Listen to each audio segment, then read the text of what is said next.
you have these state operating procedures, the standard operating procedures that some states in India, for instance, have issued that are supposed to offer some guidance to schools that want to open up.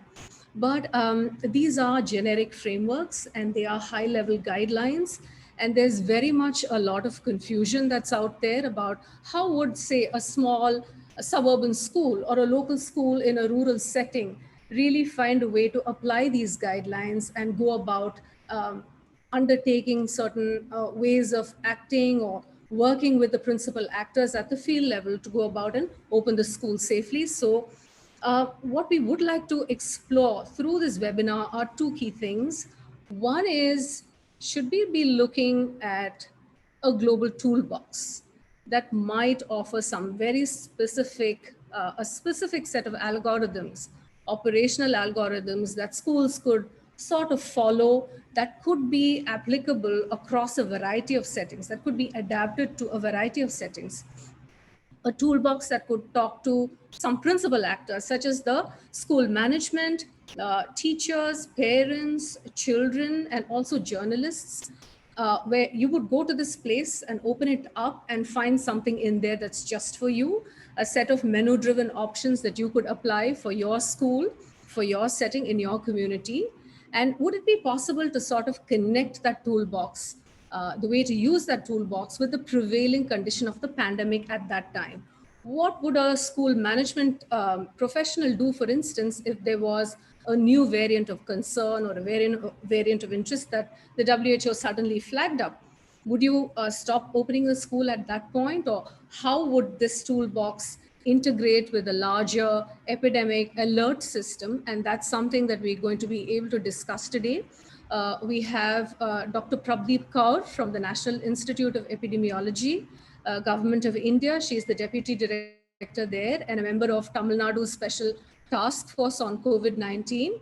We are also joined by Dr. N.K. Arora, who's the chairperson of the National Technical Advisory Group on Immunization for the Government of India. And we have a pre-recorded interview with Mr. Terry Dunyan, who is the Chief of Education in UNICEF India, who has given his remarks in advance, and we'll be playing some of those out in the course of this webinar. But before we sort of dive in and look at really risk assessment and try to sort of find out how we go about making decisions to open schools and in what way we should do that, I'm going to ask my colleague Bea to talk about the poll that we did, about which we sort of sent out to the public, and let's have a look at some of those responses. So back to you, Bea. Thank you, Jaya. So I am not going to share this screen, but I'm going to read out the questions that we put out on Twitter and on Instagram for UNICEF through their Instagram account. They have many followers. We put out, the first question was, how concerned are you about sending your child to school? And the answers we got are 33% very concerned and 33% not concerned at all. So somewhat of an even split. And this was done globally, not just India. So we had people answering from different parts of the world. The second question that we sent out to get a feeling and a pulse from how people are thinking is, how satisfied were you with the quality of virtual classes during the lockdown? And we got, probably somewhat predictably, higher than 70% very dissatisfied, and about 22% somewhat satisfied. Then the third question we sent out, both on Instagram and on Twitter, was, do you think that a mix of in-person and virtual teaching is the best option we have to keep children safe? So over 60% said no, and about 35% said yes to a hybrid hybrid teaching methodology. So these are really interesting, to get a sense of what people are thinking. For those of us who are parents, we may resonate with some of these answers. And Jaya, I let you kind of also share your thoughts about these. But the interesting thing there about the poll results is about the ambiguity. They're typical of the ambiguity that's out there. there is a lot of confusion. I mean, we may have frameworks and we may have these standard operating procedures and a lot of very helpful advice from a range of experts. But when it comes down to what a parent or a teacher or a school administrator reads in the media about the Delta variant, for instance, and the threat that it poses to children's health, when we read reports of a teacher in the United States infecting a whole class, she had no idea she was infected and she was not vaccinated. Well, that really sets us thinking about what to do. So, which is why we would really like to drive the conversation in this webinar towards some concrete sort of outcomes about whether we can have a set of clear operational steps that schools can follow at different levels. If it's a rural school, if it's a suburban school, if it's a primary school, if it's a middle level school, how do you work with specific solutions, and can we develop a toolbox of that sort that will work closely, the education and the health departments working closely together to tell each other, to alert each other of an imminent new strain on the horizon. So we're calling for greater conversations between seamless real-time conversations between the health ministry and the education ministry across the world. So is there a way to do that, like getting a weather alert that there's a cyclone building up in the Bay of Bengal, for instance, and it's time you should think about keeping your schools partially closed because there's a new variant on the horizon? So is there a way that we can do this? So we really want to make this a solutions oriented conversation. We know there's a situation. We know there's a lot of confusion. So I'm going to first turn to Dr. Pradeep Kaur to sort of get us thinking more clearly about how does the National Institute of Epidemiology, for instance, go about assessing the risks? At what level do you do it? And how does one really think of, if I wanted to know whether my neighborhood has a problem and whether I can open my school or not, or whether I should be sending my child to school, how do you really assess the risk at the local or the community level as well? So Dr. Pradeep Kaur, over to you.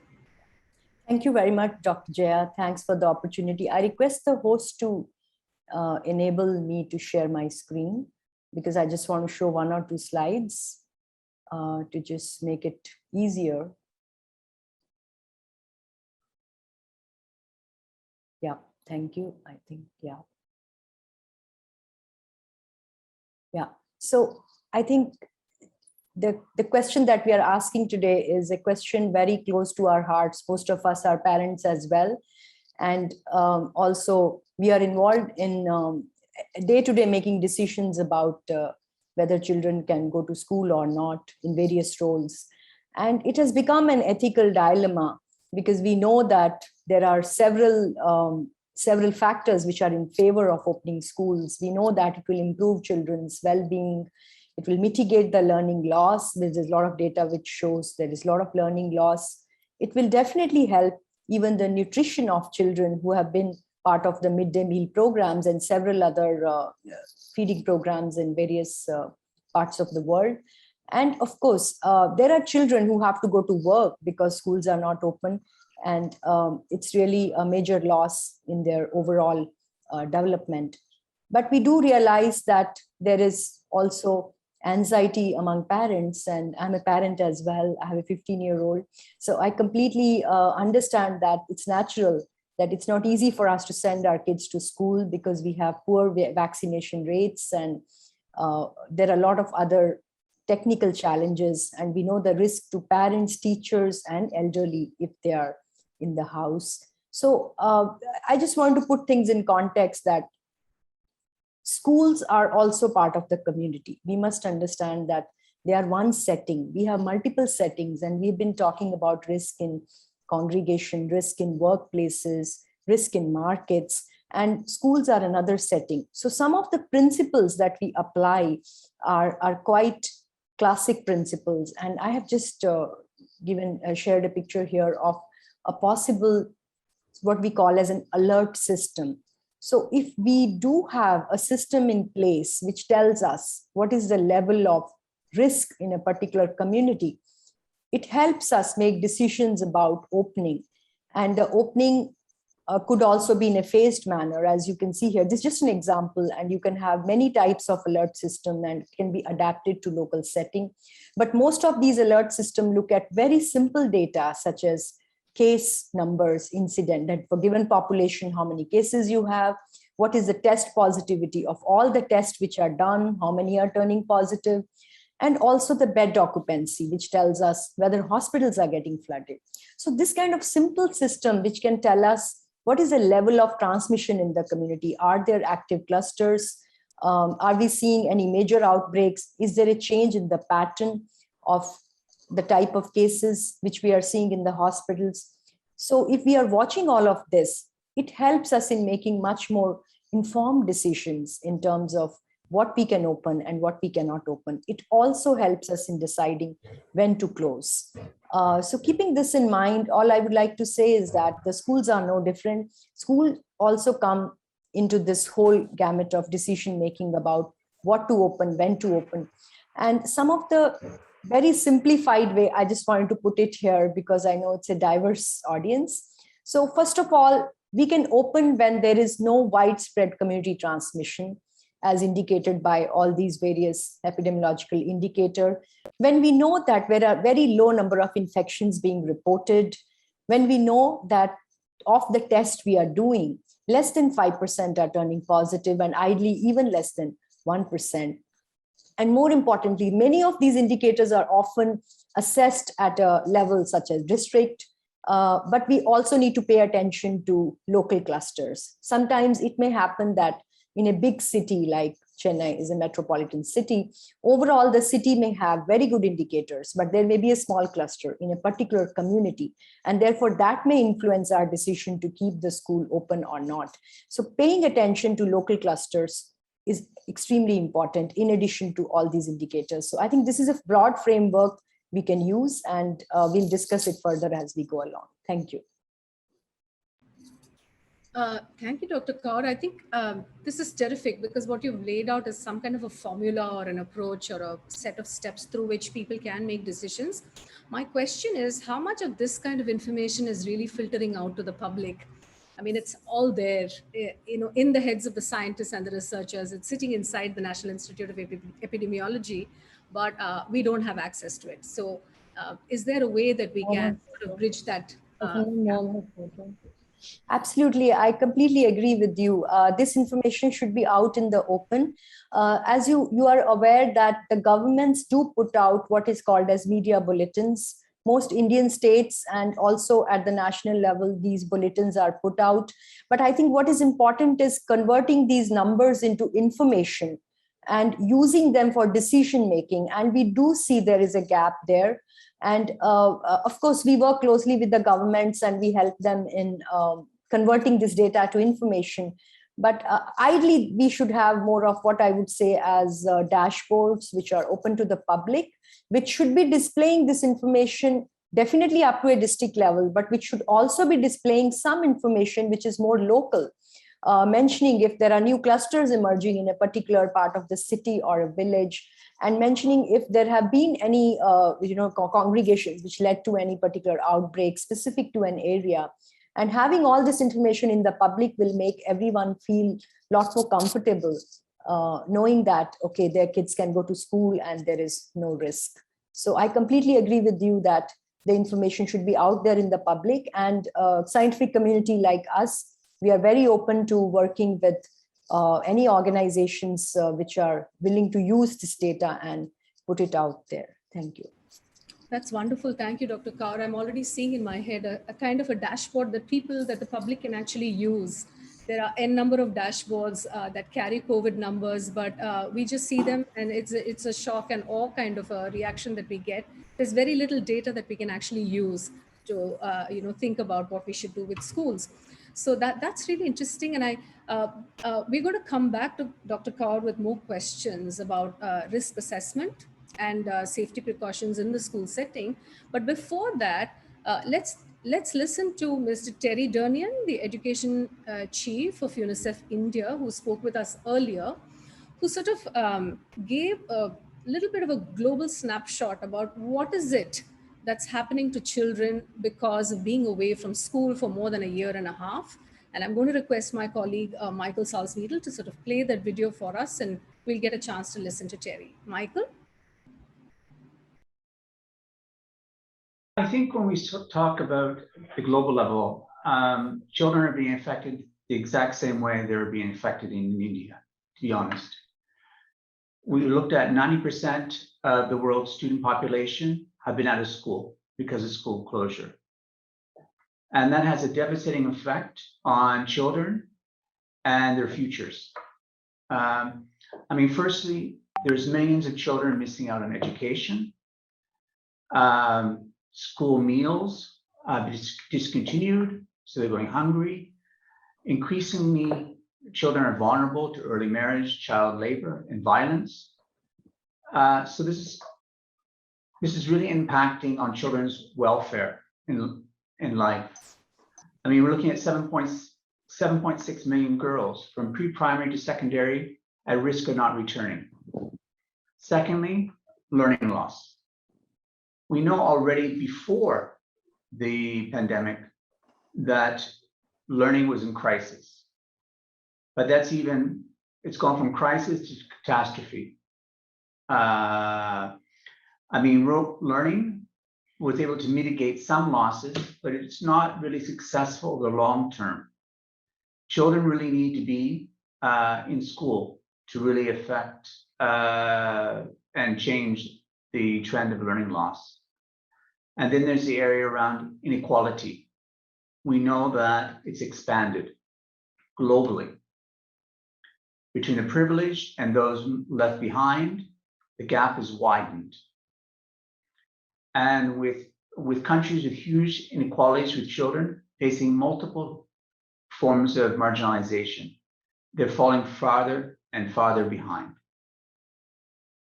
Thank you so much, Christoph, for playing that. And before we continue, let me ask you all to join me in extending a very warm welcome to Dr. N.K. Arora, Chairman of the National Technical Advisory Group on Immunization for the Government of India, who's taken time out of his busy schedule to join us. Welcome, Dr. Arora. So glad you're here with us. So we had a chance to listen to Mr. Terry Dernian, who sort of spelt out what might be the spectrum of adverse sort of impacts on children who've been away from their peers, away from learning and learning from each other and learning in person in the school setting. But and one of the major ways in which governments all over the world are trying to sort of address this is, of course, preventing COVID transmission, and that too with the help of vaccination programs. And so I'm going to turn now to Dr. Arora to sort of try and tell us how the vaccination intervention as part of our whole spectrum of protections that we have to prevent the transmission of COVID, how do you think vaccination is going to play out as a program, specifically keeping the safety of the schools in mind, how to get children safely back to school? Over to you, Dr. Arora. Thank you very much, Jaya. I am honored to be part of this distinguished panel. So I will start with some background information that in most of the high-income countries, even at the peak of pandemic, that means last year, then December 20, January, February, when there was second peak, and later on now also, the schools have never been closed, particularly the primary schools, because cognition and mental development is critical in these first 5-6 years of life. That means up to 10 years of life when the child is in primary section. And the reason is that children are actually vectors of infection. They carry the infection from their house to somebody else's house through the child, or give the infection to the teacher or to the other schoolmates and the school employees. And our own data, Indian data as well as global data, both from first cycle as well as second cycle, is very clearly mentioning that children are hardly ever affected. Most of the time, infection is asymptomatic. And this is demonstrated by that the seropositivity in children as well as in adults is very similar.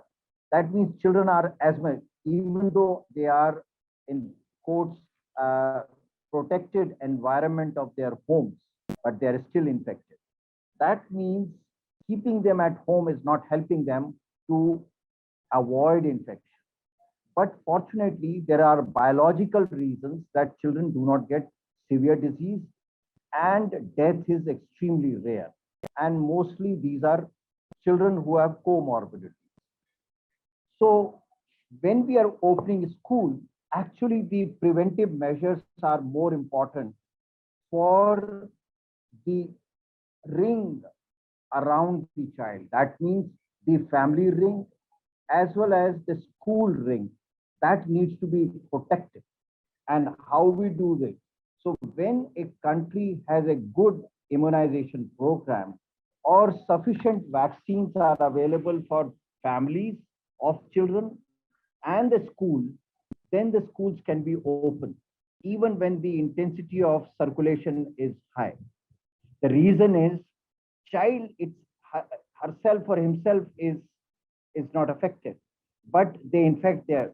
So there are incidences, there are reports when teachers have died or elderly parents, grandparents and others in the family have died because the infection was brought.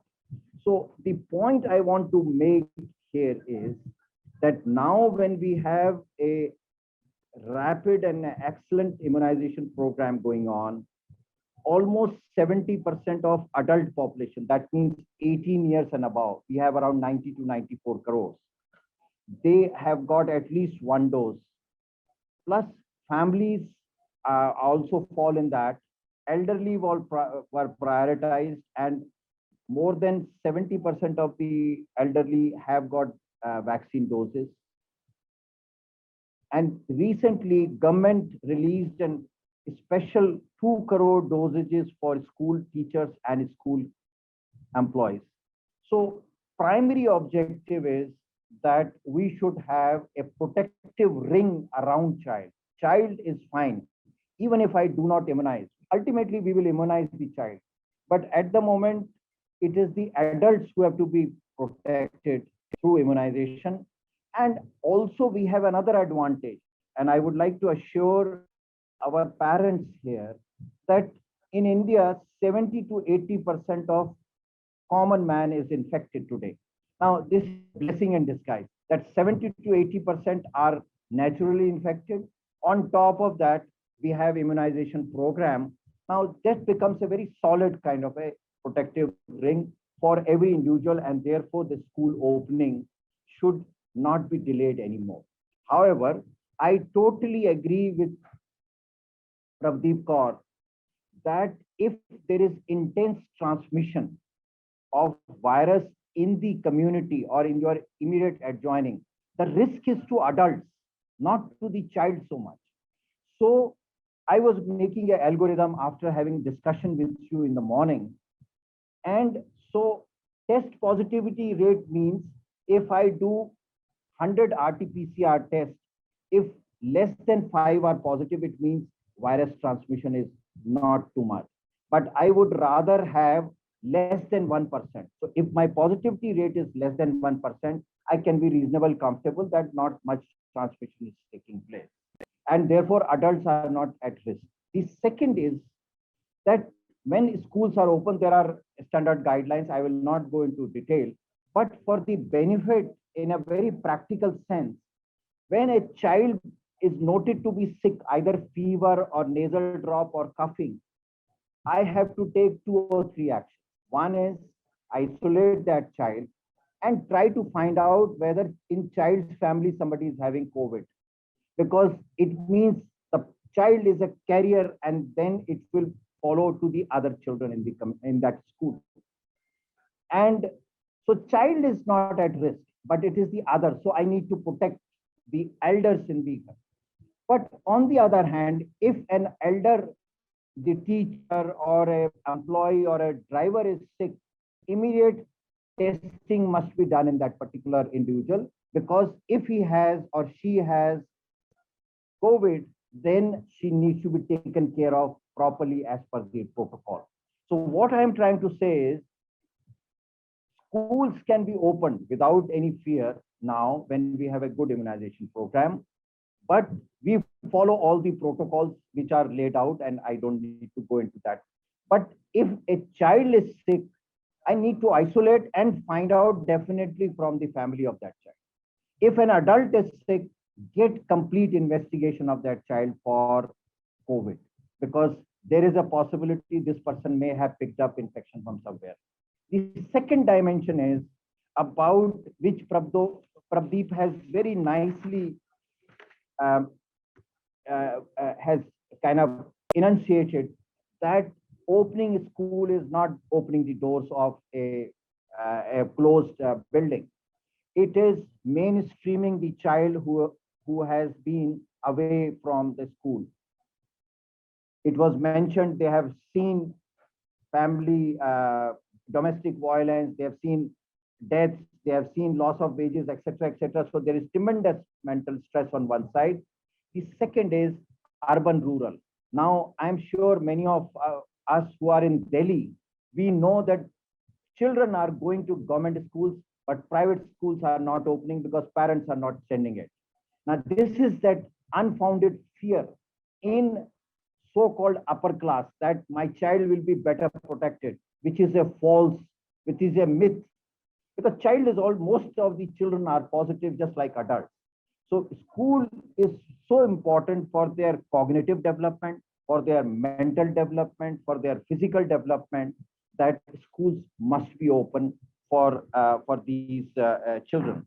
And it is a collective responsibility. So education department, the health department, I added women and child department should also be coming up, because they provide psychological support. A lot of psychological counseling is required for our children, because the home they have been there for last 1.5 years, many of them have gone through different kind of trauma.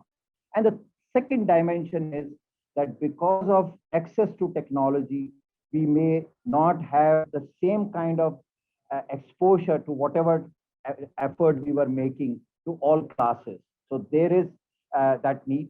So finally, I would conclude that we need to continue with hybrid system. That means school and distance learning or web learning has to continue. And I think it may be a great opportunity for innovation, that we go into a mode where the best of the two methods can be brought in. I will stop at that. Thank you very much. Thank you, Dr. Arora. I'm going to quickly request Christoph to sort of queue up the second video, and then and while that's being set up, let me continue with the discussion. Dr. Arora, you really flagged up some key issues, and one of that is this whole myth around it's very, very important to vaccinate children on a priority basis, whereas you clearly seem to suggest that it's much more important to vaccinate adults on a priority basis, and that the government of India is rolling out something special for teachers. So we're going to discuss that a little bit more, but before we continue with the conversation and take questions from all the people who've enrolled for this webinar, I think we will listen to Mr. Terry Durnian talking about what kinds of concerns are out there and what needs to be addressed. The thing about India, schools are reopening after the second wave. We have, I think, about 26 states now have begun some form of reopening. 7 states have opened all grades, but only 1 state has opened Anwadi centers. So there's quite a diversity. But we know that the reopening of schools is good news for children and their well-being. But at the same time, it's not an easy decision for governments or decision makers.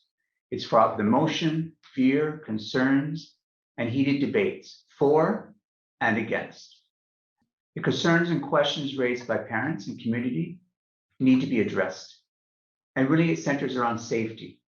And all the states do have protocols, but it's the implementation and the consistency.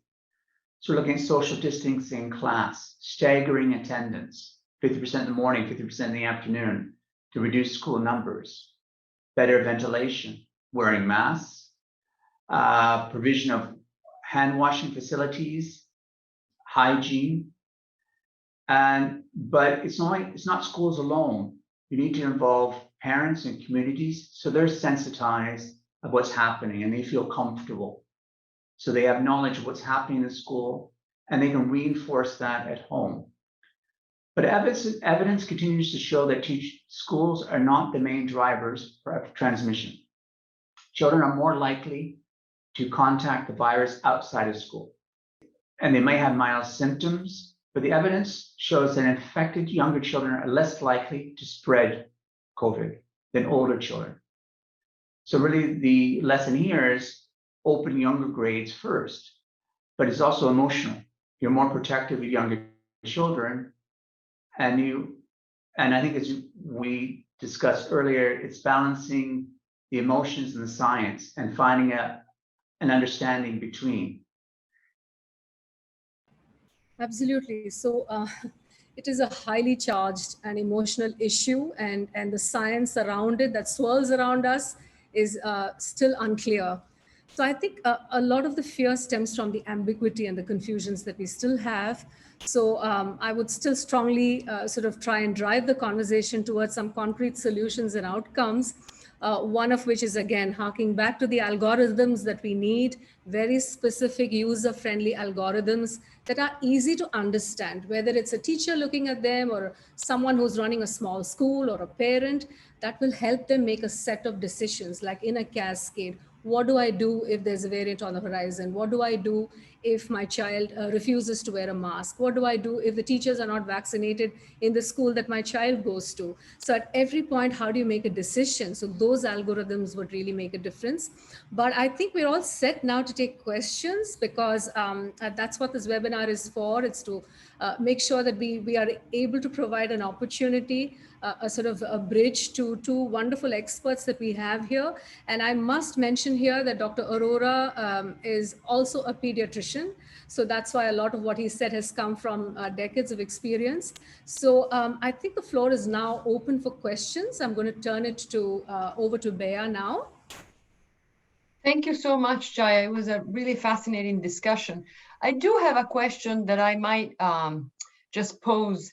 What to the speakers and also to you, Jaya, what would you say has been missing in the media coverage of the schools reopening, or in different parts of the world they've already reopened? What are some angles that you don't see being covered that could be useful for journalists? Okay, I'm going to take the privilege of going first before I turn it. I'm being really rude, but I really think that we, as I mentioned earlier, we need to lift the media reporting out of the shallow waters in which it finds itself. We do know there's a situation. We do know people are concerned.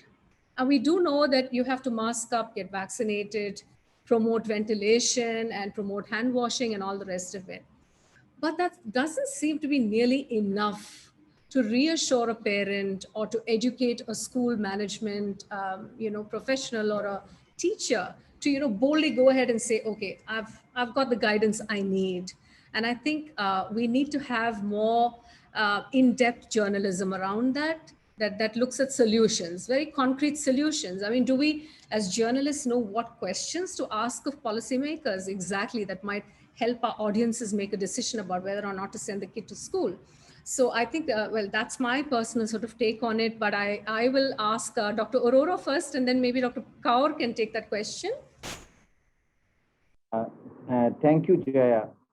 I was noting down, I think media, headline for media is vaccine for children available. Vaccination of children going to start in October, like COVID and all. That is the media line. Rather than saying that it is the adults, the teachers have to be immunized. I do not know, not even in a single newspaper or the channel talked about the 2 crore earmarked doses for teachers and school staff. which is more important. So I like Beatrice's point that what media can play a role.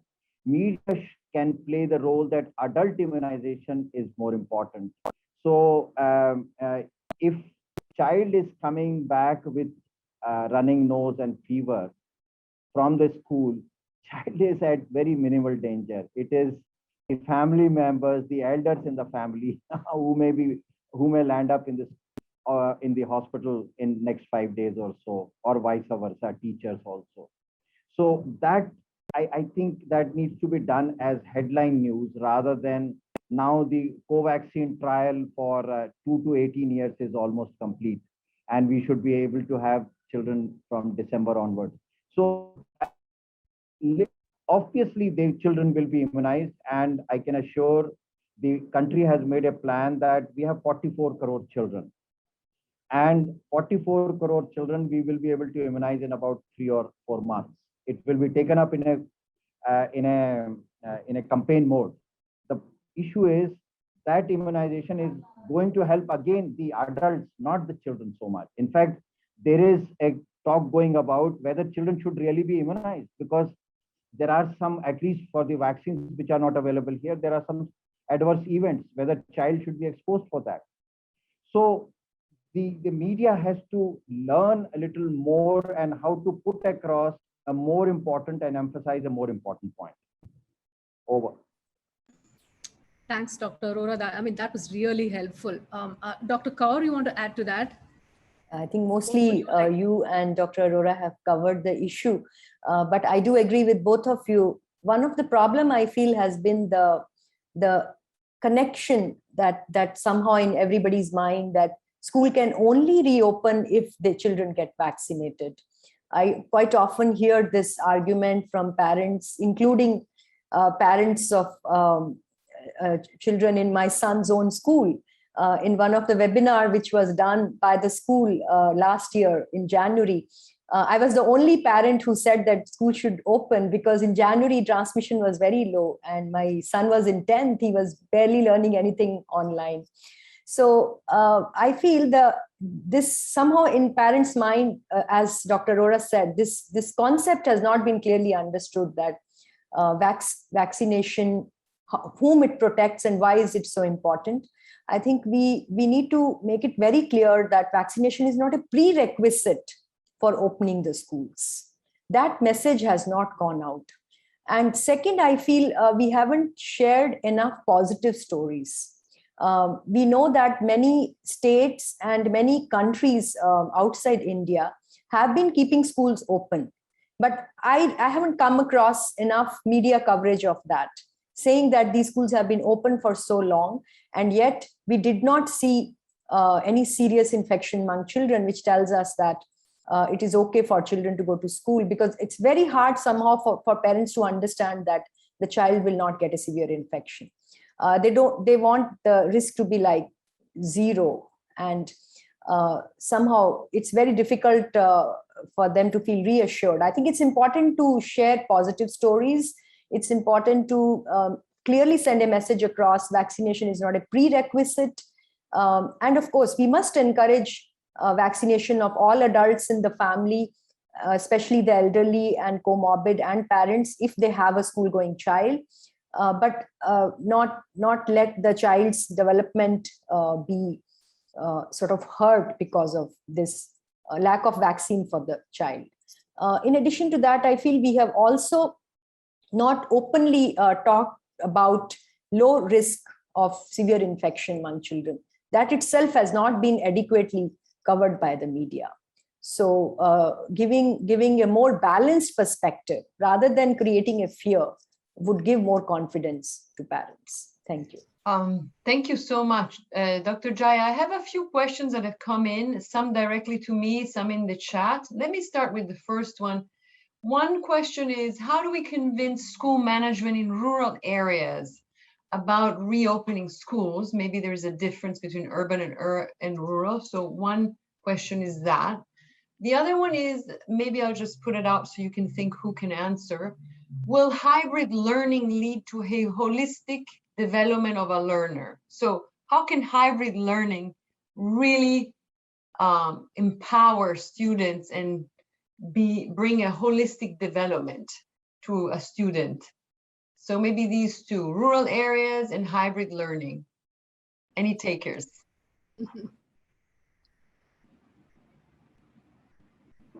Let me come on rural-urban divide. I always, people always think that people staying in rural areas are less progressive, but it is contrary. A lot of people thought that initial immunization and COVID is a just urban phenomena. If you look at the COVID dashboard, 70% of vaccines are being delivered in rural areas today. And in fact, most of the rural schools, which are government, are open today.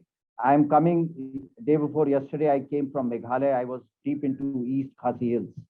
All schools, I took photographs, and it's so beautiful and exciting to see these children, 4 years, 5 years, going to school, carrying their bag. And so to me, it appears it is convincing the urbanites and so-called upper class, more enlightened class who are more fearful.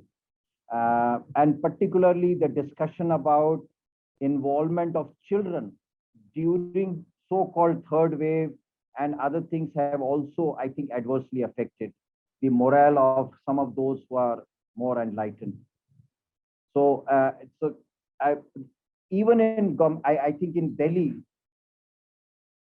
government schools are mostly open. They are functioning. It is the private school where children are not being sent. Thank you so much. In fact, to your point, we have someone saying, very good. I run a school in rural area and parents only fear closure of school. No one is worried about the spread of corona. Here, everyone is willing to send students to school. Elderly vaccine is running very well. So to your point, what about the hybrid learning and how hybrid learning can really foster a holistic development of students? Maybe, I don't know, anyone that has the education background and can answer to that, the hybrid learning. It's more of an education question. I think we are not really trained, competent enough to answer this question. But I can say from what we have observed in the past 1 year that online learning alone has definitely not worked, especially for children from rural areas and children from lower and middle income groups. And I can very confidently say it has not worked for my son, who is a teenager. So I think it's just the online alone doesn't seem to be working. Deep, sorry for interruption. I think it has not worked for us also. We are getting fatigued. So yes. Forget about children. Yes. Exactly. So I do miss in-person interactions as well. So I think we need to be very clear on that part. Now, of course, we know that there is in classroom learning is best. We know that. I would say that we should use hybrid learning as a backup and be ready to go into that mode. So have some systems in place that if a situation arises, as Dr. Arora pointed out, that there is a community transmission, putting teachers at risk or putting community at large at risk due to a new variant or any other reason which may lead to a sudden spike in cases. And we should use hybrid learning in those situations as a backup. And we should really encourage more of classroom learning. Especially, I feel in context of India, children have been out of school for way too long. And I think it's one of the longest compared to many other countries. So hybrid learning as a second option and not as a first option. That would be more, I feel that would be better for children's future. Thank you. Thank you. Thank you. Jaya, you go ahead. You've seen a few questions, right? Yeah, I just wanted to read out Mrs. Vasanthi Sundarajan, who is a principal at the Padma Seshadri Balabhavan school in Chennai. And she says a cause of concern everywhere is the well-being of elderly people at home. And school-going children might pick up the infection in the school setting, carry it home, and then pose a risk for older people and more vulnerable members of the family at home. So how should we go about addressing this concern? And her second comment is about the hybrid system. Although it looks very attractive on paper, it looks like a very facile solution. There's a lot of skepticism about how to practically go about making it work, actually making it effective, right? So the two methodologies are different, and the hybrid system seems to be easier than done. So, and the third question really is, after more than 1.5 years, when children do go back to school, it will be a bit of a shock for them, a completely different experience, emotionally and psychologically. So are schools and teachers equipped to handle the emotional well-being of children, to sort of emotionally rehabilitate them in, back in the school setting? So those are really interesting questions, and thank you, Vasanthi, for those. But who would like to take those? I think I'm happy to answer. The first part of it is about elderly. I think we do know that elderly should be vaccinated. Everybody is convinced about that. And the second most important thing is, if there are any symptoms, if the child has any symptoms and is returning from school with cough or cold or fever or anything like that, I think we need to educate parents that the child should be kept away from the elderly and tested at the earliest. And if positive, then the family could also be tested. So these are very standard precautions that we'll have to put in place in every setting. And of course, I think I can say for sure, as far as like Tamil Nadu is concerned, I've been working in COVID here. We have good testing system in place now, which is, I think, one of the sort of reassuring things. We can really get tests done any part of the state, be it rural, be it urban. So we have to just make people aware that if the child has any symptom, you isolate them, you first quarantine them, get them tested, and then do the testing for family if required. Now, of course, as a teachers, I think they have a better idea about the second part, whether the hybrid mode is working or not. In fact, they should be telling us about this rather than we telling them. And going back to school, I don't know whether we need any specific interventions for children when they go back to school, because wherever the schools have been reopened, children have actually welcomed it and embraced it and like the idea of going back. So I don't see any challenges from children's side in going back. Thank you. Thank you so much. I see another interesting question here that came up, Dr. Jaya and the panelists. Given that the risk is low for children, then should the vaccination, if they're available, be made mandatory for students, especially the little ones?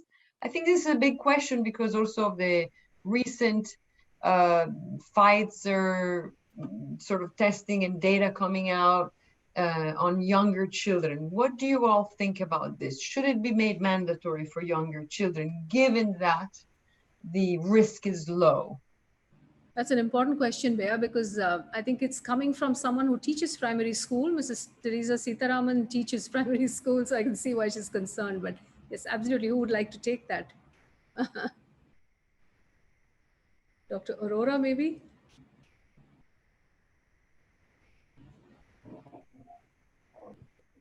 I think, yeah. So to me, as I'm listening to the various points, I think this is another opportunity for there is something seriously a serious gap or deficiency in our immunization program, and opening school is an opportunity again there. And in elderly, there are 40% elderly who haven't got a single dose of vaccine. And out of the 60%, only about 40% have got 2 doses. So what I would say that when we are opening the school, a massive exercise is required that we tell parents, please get yourself immunized and get your elderly parent or elderly family members immunized. This is a great opportunity for that. And similarly, everybody in the school, the employees, the teachers, the drivers and attendants, they should get immunized. So what, again, which I started with, we surround the child by a ring of protected individuals rather than susceptible individuals, adults. And I think this should be, as we open school, this should become one of the major messages.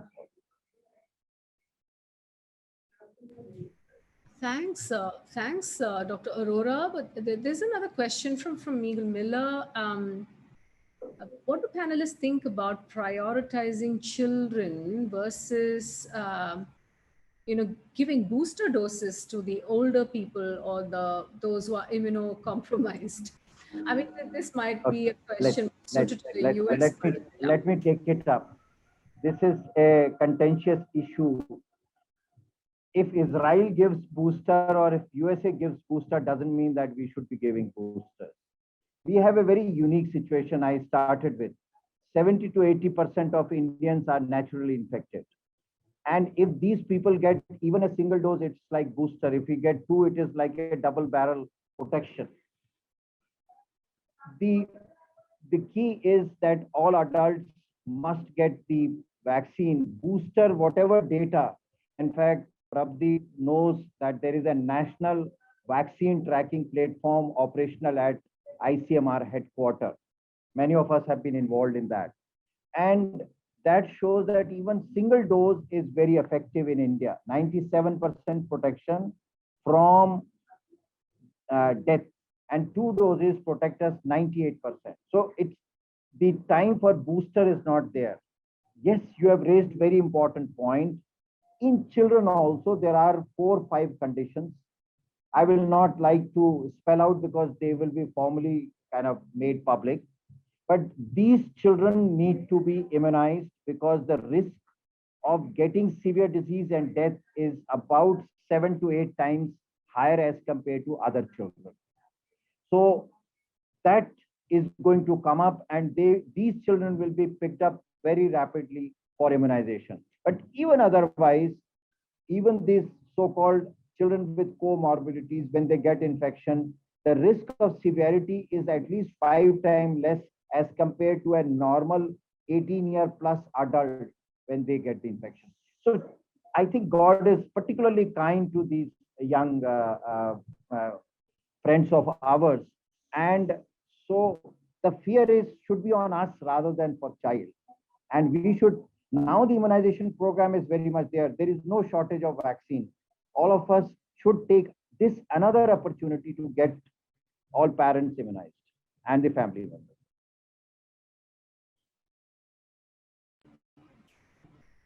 Thanks, Dr. Arora. I just wanted to present one more interesting question from someone, Mrs. Lakshmi Krishnakumar, who runs a school for children with special needs. And she asks, what would be some important guidelines to be followed in special schools where children have health issues like seizures or low immunity? This is a school for children with learning disabilities and autism. So how do you really work with promoting? So just to let the kitten out, all such school children are on priority list for immunization. So as the vaccine for children becomes available, they will be immunized first. Children with any neurodevelopmental disorder is on priority. Jaya, thank you so much. I just want to note the time because we always make a promise and a commitment to stay within the hour.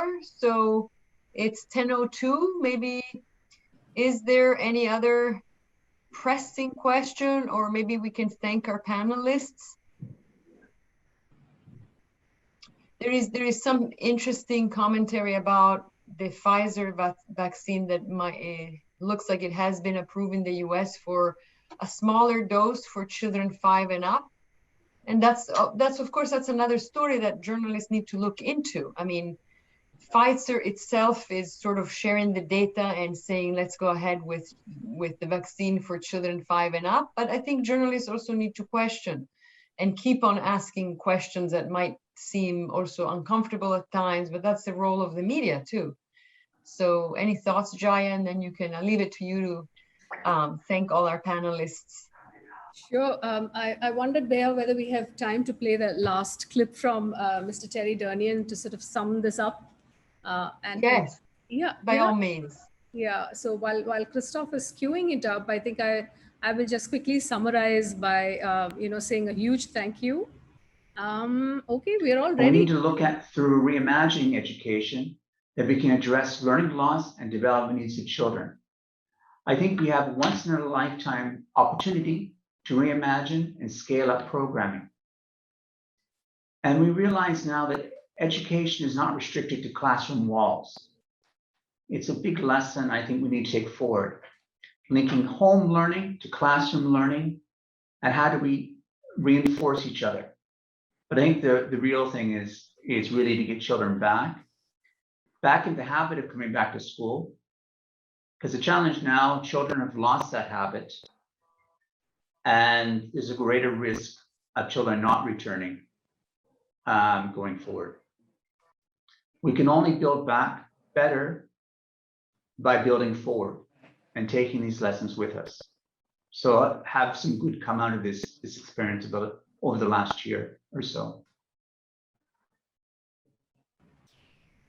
So building back better by building forward, and we have to reimagine the way, we have to recast the way we restore learning to our children. So schools, as Dr. Kaur was remarking in an earlier conversation, schools are not going to ever be the same again, are they?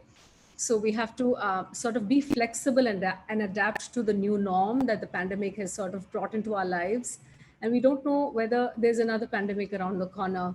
So still voting for that toolbox, for that operational algorithm that's going to be user-friendly for all the principal actors, including the media, and still voting for greater conversations between the health department and the education department. Sort of, there's a seamless sort of guidance coming out of both together, acting in unison. And so we hope we get these weather alerts about new variants from both of you. So looking forward to more solutions-oriented journalism. What do you say, Bea? That's sort of constructive, that's going to be provocative and help to think about how we can solve this. So I think with those few words, I'm going to just say a huge thanks to our very, very esteemed and distinguished panelists, so incredibly busy people who've come here and shared their wisdom with us, and the entire Internews team for pulling this together, and all our wonderful participants who've sent us such thought-provoking questions. So thank you very much, and have a good evening and good afternoon and good night. Thank you, Dr. Jaya. Thank opportunity. you. Thank you. Thank you so much. We'll put the recording up as well. It'll be available on the health journalism page. Thank you, everyone.